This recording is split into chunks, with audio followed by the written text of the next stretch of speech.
আফগানিস্তানের বিপক্ষে ওয়ানডেতে হোয়াইট ওয়াশের ক্ষত এখনো শুকায়নি। শুকানোর জন্য যে সময় প্রয়োজন তাও হাতে নেই, কেননা একদিন পরই ওয়েস্ট ইন্ডিজ সিরিজ। ঘরের মাঠে পা ফসকানোর সুযোগ একেবারেই নেই মেহেদী হাসান মিরাজের দলের, কেননা 2027 বিশ্বকাপে সরাসরি খেলতে হলে ঘরের মাঠে ওয়েস্ট ইন্ডিজের বিপক্ষে জিততেই হবে বাংলাদেশকে। তবে সিরিজ শুরুর আগের দিন দুই দলের ভাবনাতেই যেন ছিল মিরপুরের উইকেট। প্রতিপক্ষ যে দেশেরই হোক, যারাই বাংলাদেশ সফরে আসুক না কেন, মিরপুরের উইকেট কেমন আচরণ করতে পারে এটা জেনেই বিমানে ওঠেন। তবে গামিনী ডিসিলভাকে মিরপুর থেকে সরিয়ে দেওয়ায় লোকমহল কিংবা সামাজিক যোগাযোগ মাধ্যমে আলোচনা ছিল যে এবার হয়তো দৃশ্যপটটা বদলাবে।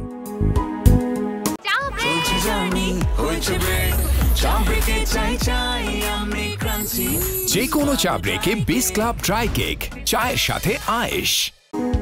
কিন্তু দৃশ্যপট আদৌ কি বদলেছে? এই তো অনুশীলনে আসা বাংলাদেশ দল যখন অনুশীলন শুরুর আগে টিম হার্ডেলে ব্যস্ত, সে সময় টনি হেমিং এর সঙ্গে আলোচনায় মিরাজ। মিনিট 10 মতো চলে তাদের এই আলোচনা। এর আগে হেমিং এর সঙ্গে উইকেট দেখতে এসে আলোচনা করেন ফিল সিমন্সও। সেখানেও চলে তাদের লম্বা আলোচনা। সেই লম্বা আলোচনায় হেমিং এর সঙ্গে কি আলোচনা করেছেন তারা, কিংবা সিরিজ শুরুর আগে হেমিং এর কাছে কি বার্তা ছিল, সেটারই স্পষ্ট একটা ধারণা মিলল এই ছবিতেই। আপনি মিরপুর আমার চেয়ে অনেক ভালো চেনেন, তাই আপনিই বলুন, কারণ আমি উইকেট দেখছি। এটা একটা সাধারণ মিরপুরের উইকেটের মতোই লাগছে। এখানে সাধারণত কিছুটা টার্ন থাকে। এতক্ষণ তো আলোচনা হলো শুধু বাংলাদেশকে নিয়ে, এবার চলুন একটু ওয়েস্ট ইন্ডিজের দিকে তাকাই। সে সময় চলছিল জুম্মার নামাজ, মাঠ কর্মীরা নেই, আর তখনই মাঠে হাজির ওয়েস্ট ইন্ডিজ দল। আর এই সুযোগটা কাজে লাগিয়ে উইকেট দেখতে চলে আসেন ড্যারেন স্যামি। শুরুতে সঙ্গীকে নিয়ে মিনিট 2 মতো উইকেট দেখেন এই ক্যারিবিয়ান কোচ। নিজেদের মধ্যে আলোচনাও করেন দুজন, ঠিক যেন কাউকে না দেখে পুরো সুযোগটাই কাজে লাগিয়ে ফেললেন তিনি। স্যামি উইকেট দেখতে দেখতেই দৌড়ে আসেন মাঠ কর্মীরা। এরপর স্যামির গন্তব্য সংবাদ সম্মেলন রুমে। সেখানে উইন্ডিজ কোচ জানালেন এমন উইকেট তিনি আগে কোথাও দেখেননি, তবে এটা তার প্রথম বাংলাদেশ সফর না। এর আগেও তিনি এখানে একাধিকবার খেলেছেন। দ্বিপাক্ষিক সিরিজ, বিশ্বকাপ কিংবা বিপিএল এর মতো টুর্নামেন্টেও খেলোয়াড় হিসেবে অংশ নিয়েছেন। তাই বাংলাদেশের উইকেট কেমন আচরণ করে সেটা সম্পর্কে একটা ধারণা স্যামি রাখেন। তবে দ্বিপাক্ষিক সিরিজ শুরুর আগের দিনের উইকেটকে একটু আলাদা করেই দেখছেন এই ক্যারিবিয়ান।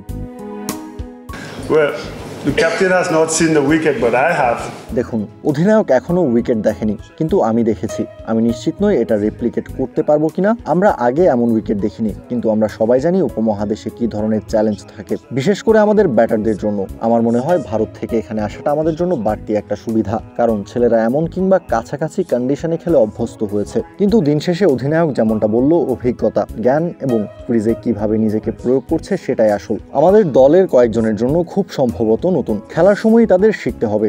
আপনি কন্ডিশন মূল্যায়ন করবেন এবং সফল হওয়ার জন্য কি প্রয়োজন সেই সিদ্ধান্ত নেবেন।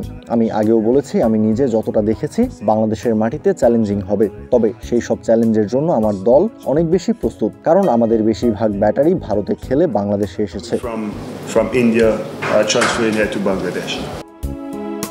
ওয়েস্ট ইন্ডিজ ও বাংলাদেশের অনুশীলন শেষ তখন। মিরপুরে সে সময় নেমেছে ঝুম বৃষ্টি, আর বৃষ্টিতে উইকেট ঢেকে রাখা হলো। বৃষ্টি থামার পর পুরোপুরি সরানো হয় কাভার, আর তখনই দেখা যায় পুরো উইকেট। আর সেখানেই মাঠ কর্মীদের নিয়ে পুরো উইকেট ঘুরে দেখেন টনি হেমিং। হেমিং যখন তার সহকর্মীদের নিয়ে উইকেটে কাজ করছিলেন, তখন দূর থেকে উইকেট সম্পর্কে একটু হলেও ধারণা মিলছিল।